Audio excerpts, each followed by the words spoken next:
This video is brought to you by BetterHelp. More on them later. I recently came across some data about EV subsidies, and it actually forced me to rethink my position on the matter. I was really shook by this report, and I was hesitant even to make this video. I don't want to alienate all of you, so I have to be careful about how I word this. Now, I've seen all the videos out there and the comments with you guys saying how it's not fair that EVs get subsidies for the rich elites and the government is spending billions on EV chargers but never had to pay for a gas station, so it's just not fair. I hear you. And I also heard when you guys mentioned Biden spending $3 billion on 93 mail trucks for the Postal Service was just insane, and I agree. But I didn't want to listen to it. I didn't want to hear any of this. And this is where it got me thinking. What if I opened up my ears to this? What if I practiced what I preached and listened to what the data had to show me? Would I change my perspective on how the US government subsidizes various industries, or would I just dig my feet in further? Well, let's see what the data actually has to tell us about EV subsidies here. In data science, there's always the what and then the so what, the context which makes the what matter. Let's look at an example. If I told you a friend of mine made $100,000 a year as an engineer, you'd use your existing perception of that dollar amount to figure out whether or not you think that's a lot of money or not a lot of money.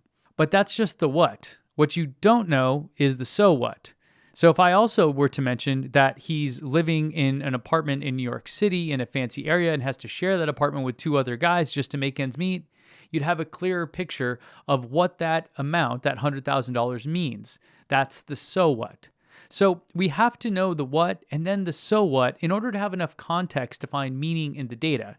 So when I dove into the data here, the first thing I wanted to establish was that baseline. How much is the US government subsidizing the fossil fuel and the auto industry, if at all? Then from there, we could compare that to the EV industry and get the full picture with all of that context, the what and the so what. So the first thing that I found was that the fossil fuel industry actually gets massive subsidies and has for decades. Looking at a report from the EESI, the Environmental and Energy Study Institute, they show that conservative estimates put the U.S. direct subsidies to the fossil fuel industry at roughly $20 billion per year, with 20% currently allocated to coal and 80% to natural gas and crude oil. In the EU, subsidies are estimated to around 55 billion euros annually. And in a more recent report, the EESI did a study showing that the total subsidies in 2022 just for the U.S. were north of $750 billion when you include the cost to the environment and public health. And worldwide, the IEA reports that the global energy crisis has pushed fossil fuel consumption subsidies to an all-time high north of $1 trillion. And that trillion number is kind of hard to fathom. It really doesn't compute for our brains. Here's an example. 1 million seconds is 11 and a half days. 1 billion seconds is over 31 years. And 1 trillion seconds is over 31,000 years. So the scale of, let's say, a few million to a trillion is just not even in the same solar system, really. Before we go on, I need to talk about something that's close to home for me. Mental health. This time of year, holidays can feel overwhelming sometimes. Stress, sadness, relationship struggles, or just not feeling like yourself. We all go through it, and it's okay to admit that. And I've never talked about this, but in 2023, my family had a serious health scare. And our way through that was with therapy. And that's why I'm excited to talk about today's sponsor, BetterHelp. Therapy is great because it provides a safe space, a judgment-free zone where you can share what's going on in your mind and your life and get the support that you need. Access to therapy is what can really help you be your best self, and that's without the typical barriers or judgments you might face with talking to friends or other people.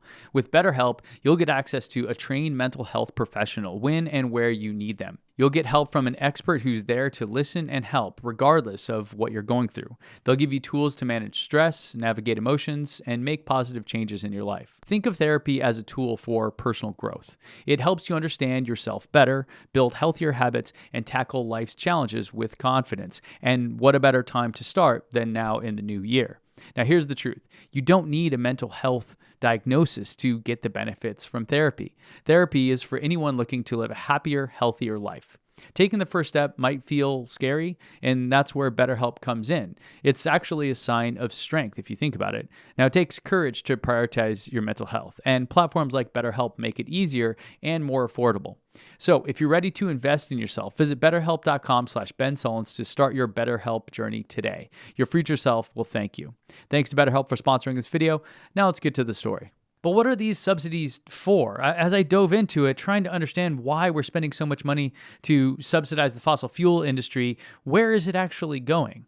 Well, these incentives manifest in various forms, such as tax breaks for exploration and drilling new wells. They get tax deductions for wells drying up as they produce less and less oil. They also get tax breaks for coal north of $1 billion when adjusted for inflation. And they also get to lease land for drilling from the government at a discount well below market value. So the government is literally giving them money to prop up that industry. And all of those subsidies directly impact the bottom line of the oil and gas industry. They're not some indirect, abstract calculation of social cost or environmental damage, known as negative externalities. But ignoring the environmental costs of the fossil fuel industry only works so long as we assume that back in the good old days, in the 50s, the smog didn't block out the sun, killing thousands per year, and the water wasn't so toxic that rivers would literally catch on fire. A river with water would catch on fire because it was so polluted with oil.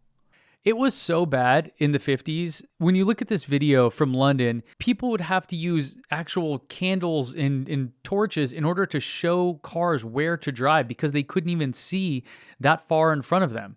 And people literally died from smoke inhalation, leading to a huge cost to the public health system, one that was overwhelming at the time. So that's where negative externalities come from. It's not some theoretical cost. It's a real cost that just wasn't borne by the actual people that made the product, in this case, the fossil fuel industry. And if you're old enough, you'll also remember the Cash for Clunkers program known as CARS, the Car Allowance Rebate System, in which you could get up to $4,500 for a trade-in, assuming your new vehicle was 10 miles per gallon or better than the one you traded in. What this led to people doing was taking really old, beat-up 1970s vehicles and trading them in and just buying a regular vehicle at the time because the fuel efficiency was just so much greater. So the government spent about $3 billion. It was actually just $1 billion to start, but it was such a popular program that the total was increased up to $3 billion to actually pay people directly to upgrade their vehicles to become more fuel efficient. And all of this is before we get into the big one for the auto industry, which was the auto industry crisis. From July 2008 to January 2009, so in the span of 5 months, domestic auto production in the U.S. dropped by 71%, leading to the U.S. government bailing out GM and Chrysler to the tune of $81 billion. But to be fair, the government did get back a lot of that money that they used to bail out the auto industry, but the net cost to the taxpayers was still around $10 billion. Now let's see what the EV side looks like. So like the fossil fuel side, we need to look at what the government is actually subsidizing for EVs. There, of course, are the tax credits for consumers, there are grants for manufacturers, and investments in the charging infrastructure. The kind of three main areas in which the government spends money to help grow the electric vehicle industry. And the biggest one that I hear was reiterated by our incoming and forever president on the Joe Rogan podcast recently when he said this. They built the charger stations, right? In the Midwest. They built 8 of them. They cost $9 billion. That's like a gas pump, right? They built 9 gas pumps, except electricity comes out. They spent $9 billion. 3 of them don't work. The whole thing, there's so much waste. And I can't even believe it. If those numbers were true, I would completely agree. Something is terribly wrong here, and we need to fix it. But then I did a quick Google search on the interwebs, and I found out that this program is called NEVI, or the National Electric Vehicle Infrastructure Program. And to date, and back even a few weeks back when Trump gave that interview, there were far more than those 8 chargers out there. And there were actually 9 states with chargers funded by this program. And that money, that $9 billion he's quoting, which isn't even a correct number, hasn't been spent. It's allocated. The way it works is the government allocates funds and then the states apply to use those funds to build chargers. As you can imagine, this takes time because, well, it's the government and they're sort of slow at everything. And that might be fine for me and you, but if someone's running for president of the United States, I would hope that they understand how the government actually is funded and works. But maybe there's some detail here that I'm missing. So let me know in the comments if there's something off about that. And as I mentioned, this is a slow process, right? There aren't a lot of these chargers already out there. They are being allocated, and then there's construction and planning and all kinds of stuff that has to happen before they actually get online. So spending the money is very different than setting it aside and saying it's available to you. Here's an actual map of what that system will look like once it's fully built out. And as you can see, there aren't many that are actually up yet, and they're not in the Midwest, like you mentioned. They're in the Northeast primarily. But when it's all said and done, this will definitely help the charging infrastructure in the US, especially when it comes to long distance road trips. And the best data I could find on it was from this site here, the EV Hub, that says to date, states have awarded nearly $500 million to EV charging developers and site hosts for building NEVI-funded chargers along key highway corridors, according to publicly accessible data. That's for 32 states plus Washington, D.C., and total already there are 20 NEVI-funded chargers operational in 9 different states. And looking at this map here, you can see kind of the award status by state. And then, of course, as I mentioned before, you can look at the actual map of all of them and where they're sort of planned so far. This will be updated as time goes on because, it takes a long time for these things to get built. Then there's the EV tax credit, that $7,500 for those rich elites living on the coasts. This one really got me nervous because I don't want them to move my cheese. But so far, it looks like the U.S. government has spent only about $2 billion on these credits. And I honestly thought it would be more than that. I thought $2 billion is kind of a low number when I started looking at this. And then when I looked into who qualifies for it, I was pretty devastated to find out that us rich elites on the coast don't actually even qualify. There are income limits to it. And on top of that, my $250,000 Tesla Roadster I'm waiting on won't even qualify for this. I mean, what kind of state are we living in if I can't get a discount on my $250,000 sports car? It's just not fair. I guess I'll have to find another way to avoid paying taxes without using these loopholes. I hear moving to Texas is a good idea. So all told, we're looking at single-digit billions for the EV subsidies compared to the hundreds of billions over the past 2 decades for the fossil fuel industry, including those specific ones for the auto industry, the Cash for Clunkers program and the U.S. auto industry bailouts. This was really shocking to me. And of course, if you do include those externalities, like making sure we can breathe our air and our rivers don't catch on fire, we're upwards of $7 trillion globally to keep energy prices below what it actually costs to deliver it. Honestly, this got me thinking about all the government subsidies and just how wasteful they are. What if we got rid of them all? What if we just ended subsidies across the board? Doesn't matter, we don't care, just cut it all off.